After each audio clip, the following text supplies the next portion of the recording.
Assalamualaikum warahmatullahi wabarakatuh. Sebelumnya perkenalkan saya Wahyu Eka Saputri, NIM D1B1 19013, mahasiswa semester 4 dari Keperawatan Universitas Jambi. Di video kali ini, saya akan menjelaskan mengenai pemberian nutrisi enteral dan parenteral. Merupakan tugas dari Bapak Nurse Andika Sulistiawan MKEP pada blok Keperawatan Medikal Bedah 2. Masuk kepada pembahasan yang pertama, yaitu pemberian nutrisi enteral. Adapun pengertian dari pemberian nutrisi secara enteral, yaitu tindakan yang dilakukan pada klien yang tidak mampu memenuhi kebutuhan nutrisi per oral atau adanya gangguan fungsi menelan. Tindakan pemberian nutrisi melalui pipa lambung dapat dilakukan dengan pemasangan pipa lambung terlebih dahulu, kemudian dapat dilakukan pemberian nutrisi. Selanjutnya, tujuan pemberian nutrisi secara enteral. Yang pertama, untuk memberikan asupan nutrisi yang adekuat pada pasien yang belum mampu menelan atau absorpsi fungsi nutrisinya terganggu. Yang kedua, berperan menunjang pasien sebagai respon selama mengalami peradangan, trauma, proses infeksi, dan sakit kritis dalam waktu yang lama.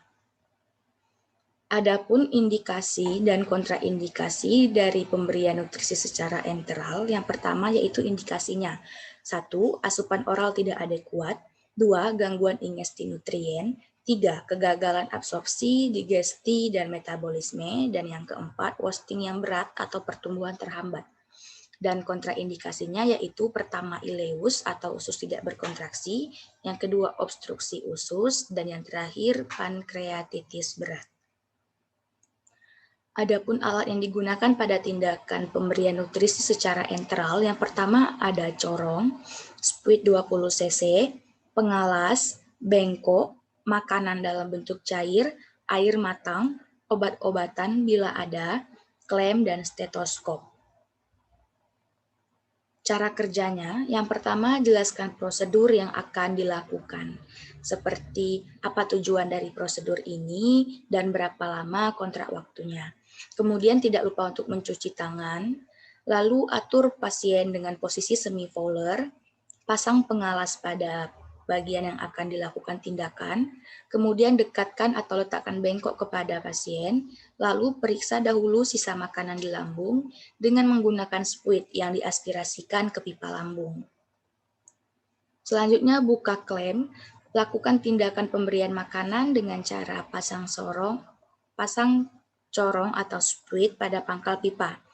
Lalu masukkan air matang kurang lebih sekitar 15 cc pada awal dengan cara dituangkan lewat pinggir. Kemudian berikan makanan dalam bentuk cair yang tersedia. Lalu bila ada obat-obatan, masukkan dan beri minuman lalu diklaim pipa penduga. Kemudian setelah tindakan selesai, tidak lupa untuk mencatat hasil atau respon pasien selama pemberian makanan, rapikan alat-alat, dan cuci tangan setelah dilakukan prosedur. Masuk kepada pembahasan yang kedua, yaitu pemberian nutrisi parenteral. Pengertian dari pemberian nutrisi secara parenteral ini adalah pemberian nutrisi berupa cairan infus yang dimasukkan ke dalam tubuh melalui vena balik sentral. Untuk vena balik sentral ini khusus bagi nutrisi parenteral yang total. Nah, bisa juga dilakukan melalui vena perifer, dan ini digunakan untuk nutrisi parenteral yang parsial. Pemberian nutrisi melalui parenteral dilakukan pada pasien yang tidak dapat dipenuhi kebutuhan nutrisinya melalui oral ataupun enteral. Adapun tujuan dari pemberian nutrisi secara parenteral ini, yang pertama adalah untuk menyediakan nutrisi bagi tubuh melalui intravena, karena tidak memungkinkannya saluran cerna untuk melakukan proses pencernaan makanan. Yang kedua, mempertahankan kebutuhan nutrisi.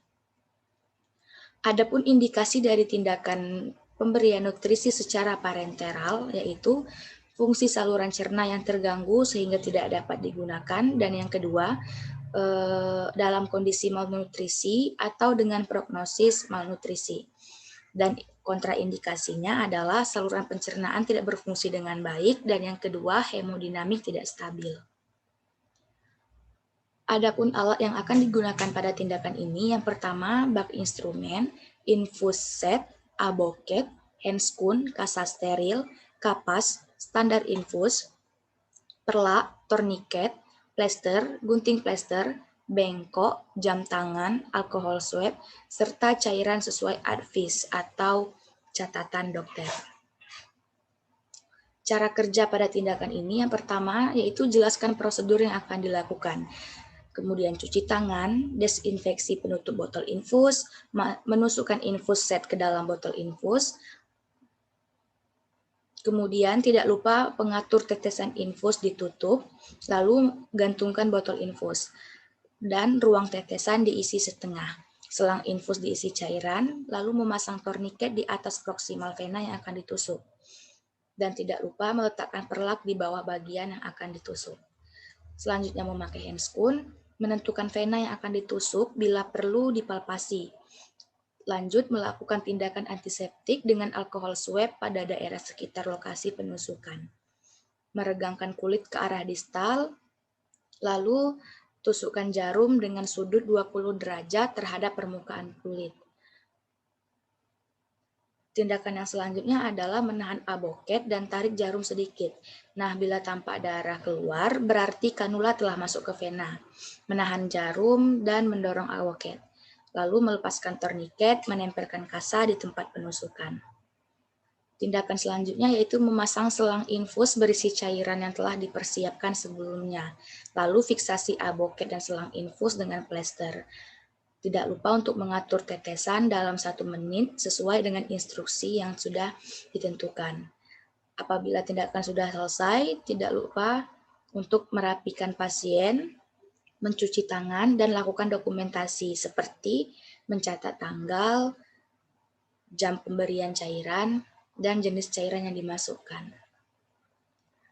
Sekian dari saya, kurang dan lebihnya saya mohon maaf. Saya akhiri. Wassalamualaikum warahmatullahi wabarakatuh.